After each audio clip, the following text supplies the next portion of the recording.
Berikut update perang Rusia versus Ukraina hari ke-896.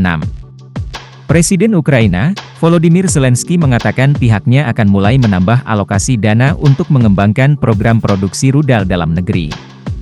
Kementerian Pertahanan Rusia mengklaim 300 tentara Ukraina menyerbu Kursk pada hari Selasa, 6 Agustus 2024. Ukraina membantah klaim Rusia terkait pengendalian situasi di wilayah Kursk. Seorang aktivis anti-mobilisasi Rusia memutuskan untuk tidak melanjutkan kampanye karena mengaku mendapat tekanan dari Kremlin. Selengkapnya, berikut update perang Rusia versus Ukraina hari ke-896, dikutip dari The Guardian.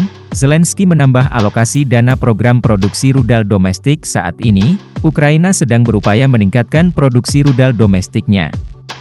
Seperti rudal anti kapal Ukraina yang juga dapat menyerang target-target di darat. Hal tersebut lantaran negara sekutu barat melarang pasukan Ukraina menggunakan rudal yang mereka pasok untuk serangan jarak jauh. Oleh karena itu, untuk memproduksi lebih banyak rudal, Zelensky akan menambah alokasi dana khusus.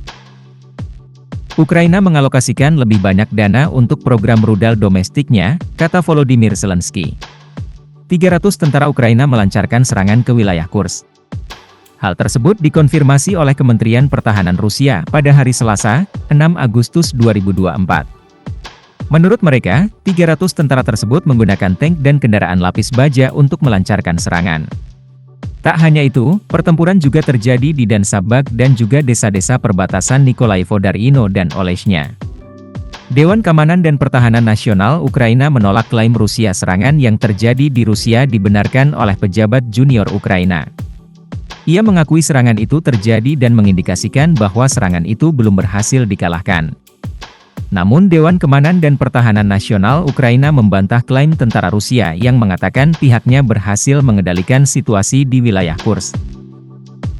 Tentara Rusia berbohong tentang pengendalian situasi di wilayah Kursk. Rusia tidak mengendalikan perbatasan, kata Andriy Kovalenko. Seorang aktivis anti-mobilisasi berhenti berkampanye. Aktivis anti-mobilisasi terkenal di Rusia, Maria Andreeva mengatakan ia berhenti berkampanye setelah mendapat tekanan dari Kremlin.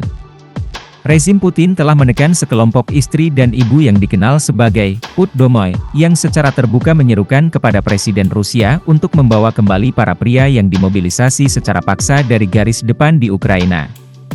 Atas perilaku Kremlin terhadapnya, Andreeva dipecat dari pekerjaannya dan dicap sebagai agen asing.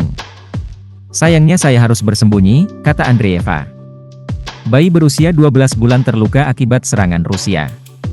Rusia melancarkan serangan rudal balistik Iskander ke kawasan pemukiman Kharkiv di timur laut Ukraina pada Selasa, 6 Agustus 2024. Serangan ini menewaskan 1 orang dan 12 lainnya terluka, termasuk bayi berusia 12 bulan. Serangan Rusia ini menargetkan sebuah klinik medis dan beberapa bangunan hingga menimbulkan kerusakan. Institut Studi Perang, ISW, mengatakan pasukan Rusia telah maju mendekati Torets. Tepatnya di sebelah timur Pivnice dan sebelah selatan New York. Pasukan Rusia telah mengibarkan bendera di sebuah gedung di daerah tersebut. ISW, Shoigu, sangat melebih-lebihkan perolehan teritorial. ISW mengatakan Sekretaris Dewan Keamanan Rusia dan Menteri Pertahanan, Sergei Shoigu terlalu membesar-besarkan kemajuan Rusia di Ukraina. Ini terjadi sejak pertengahan Juni 2024. Shoigu mengklaim Rusia telah merebut wilayah seluas 420 km persegi. ISW telah mengamati bukti yang mengonfirmasi bahwa pasukan Rusia telah menyita sekitar 290 km persegi sejak 14 Juni, kata lembaga pemikir yang bermarkas di AS tersebut.